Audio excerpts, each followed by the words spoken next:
Our next presenter is Andrew Quinn. He's from the University of North Dakota. His topic is low to moderate cost synchronous technology for meetings, training, and service delivery. Has anyone been to North Dakota besides my row back there? I know you have. All right, North Dakota is a very remote, rural community. The town I live in, or the city I live in, has about 50,000 people. The closest city next to me is about 70 miles away, and that has, what, 100,000 people. All right, so we have little pockets of cities and towns all over the state, but there's not like, I grew up in Dallas-Fort Worth, lived in Arlington, Texas. If I needed services in something in Dallas, it was a short ride away. So I've become very interested in how we can get services, training, and conduct meetings at a distance. And so that's what I want to talk a little about today. This is just a quick outline of the talk. Briefly discuss some of the issues with the rural and remote delivery, synchronous technology, potential uses in rural and remote communities, describe the barriers, and give a couple of suggestions for low cost. The state I live in, it snows on occasion, but the issue with it snowing is when it snows in October, it doesn't melt until February or March. And then typically when it melts, we live by a very large river, it will get flooded.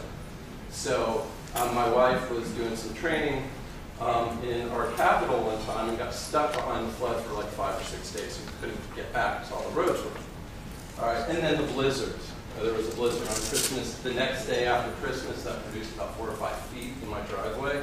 Not fun to plow, but and in rural or in small town communities, you know, towns of 1,000 or less, there aren't a whole lot of services. So how do we get services to these remote communities? I mean, there's a big oil boom right now, so people are moving out to other parts of the state.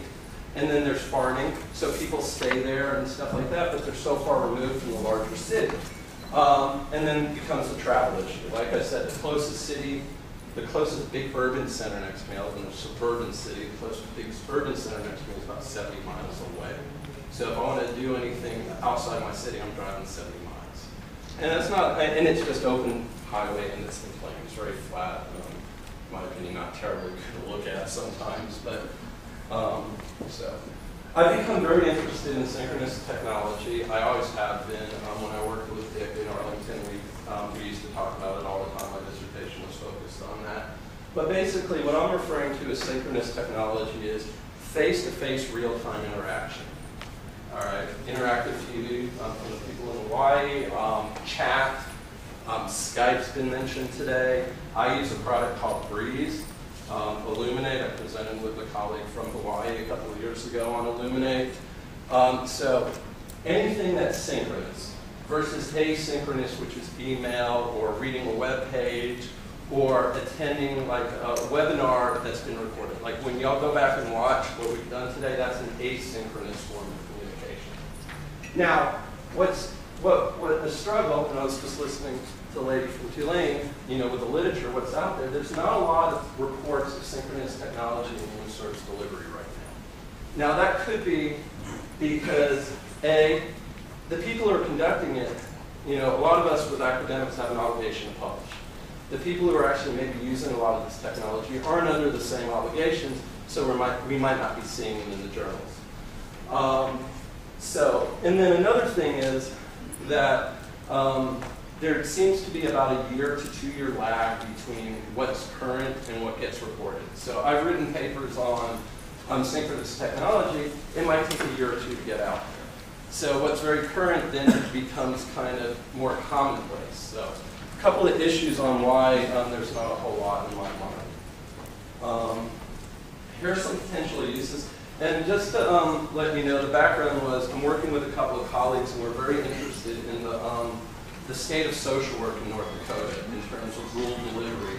And we're conducting 3 surveys. First with students, then we did practitioners. We're going to be doing administration.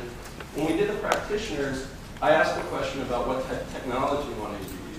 And the majority said they wanted to use synchronous technology for these following reasons. They wanted to meet with each other. They wanted to do training. They wanted CEUs. They didn't want to have to leave their office and drive to a city that was 70, 80, 100, 300 miles away. It's a big state, it's a very big state.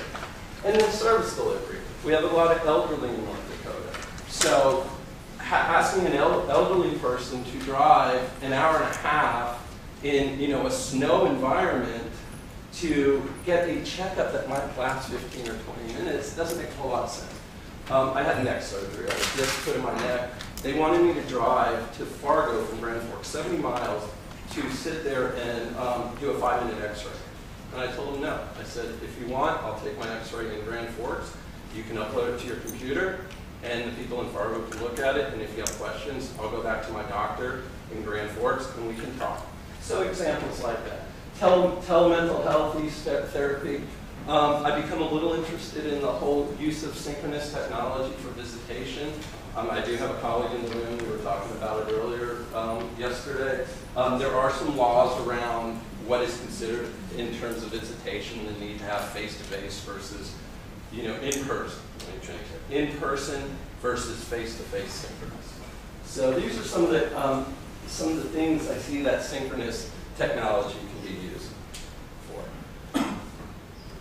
The literature points to several barriers. In this third phase of the survey I just mentioned, we're going to be asking administrators, what are these barriers to using technology in your agencies? And these are the barriers that pop up in the literature.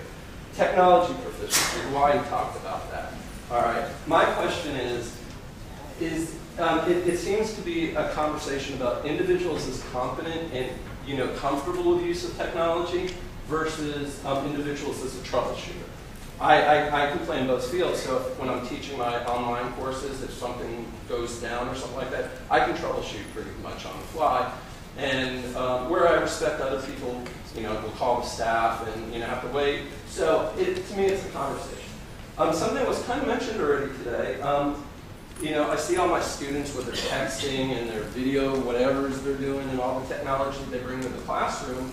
I'm thinking the new generation of social workers that are following me are going to be so technology proficient that they're going to want to use it. My daughter in first grade was doing iMovies. All right, and she talks about the web like it's commonplace. And I remember looking at URLs on Cadillac commercials back in the 90s, thinking this is the coming thing. Security is a big thing. And there's a lot of technology, and it can be a very complicated conversation. But it boils down to is the data transmission secure. Depending on the technology, the ITV that they were talking about has a very unique encryption. Other companies and other sorts of technology use data encryption, encrypting the information to prevent hackers and people, trying to seek the information. And also, part of me wonders, why would a hacker want to sit there and, jump in and look at people's mental health issues when they could be attacking the government or Yahoo or shutting, during denial of service attacks like that. A little sarcastic. But security has to also be understood in terms of the fact that, it is secure. And going back to my last comment, when I chat with someone on Gmail and I say things, I'm not too worried about it. Now, I have maybe a little different attitude than some. I'm very comfortable with technology. Another big barrier, and this is something that I'm extremely interested in, and it's come up in my distance classes before, is this need for social workers to believe that we need to be in person. That we have to be able to reach out and hand a box of Kleenex to someone, or if we're doing therapy, or if we're training, we have to be able to do things. I have yet to see a situation where we need to be in person. Now, I do not practice. I'm more academic, and I'm more of a researcher, in terms of social work. But there is concern of loss of body language. That was part of the cues that are extremely important in the therapeutic relationship. And I'm not denying that. However, recent meta-analysis, this year was it? Last year, I think. Last year, it came out in Dick's Journal, where, and it was a really long article, like 50 pages, and they went very detailed, excellent article, but basically, there is no difference. Same effect, same quality of delivery, and this was an e-therapy article, when it happened in person versus in using some form of technology.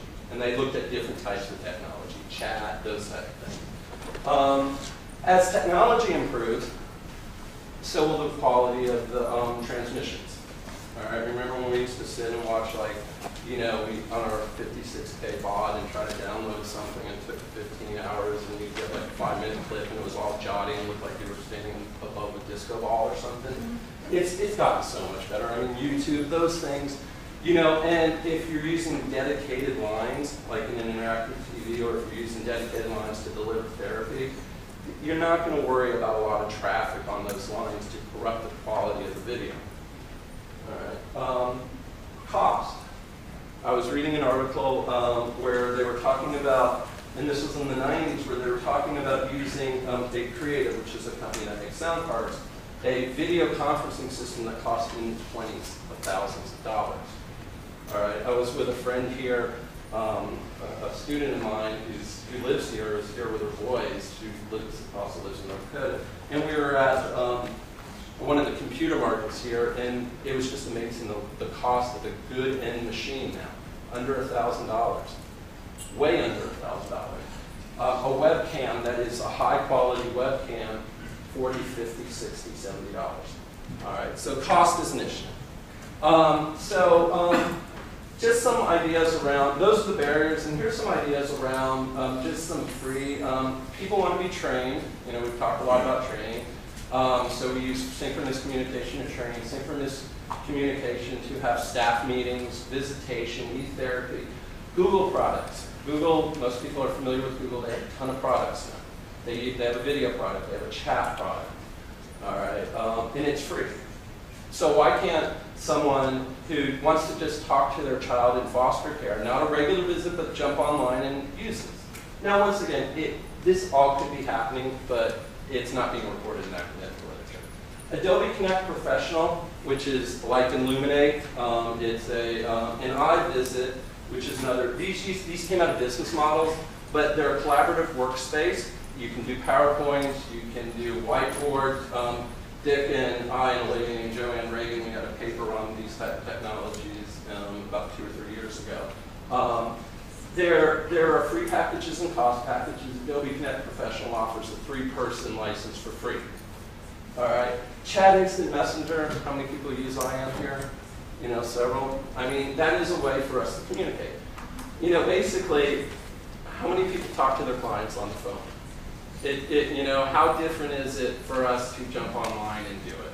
You know, we do a lot of case management on the phone, so why can't we, you know, the phone is a type of technology, it's a type of synchronous technology, it is a dated type of synchronous technology if you look at the technologies that are out there now, so why can't they? And why can't we go into someone who's elderly, set up this technology for them, you know, and then work with them. So just some thoughts. I wanted to, you know, I'm thinking the beginnings of a conversation here. When I get back to North Dakota, we're going to circulate a survey and talk about this in terms of recruitment and retention of staff. You know, because as I said, I think the new breed of social workers coming into the field are very interested in this.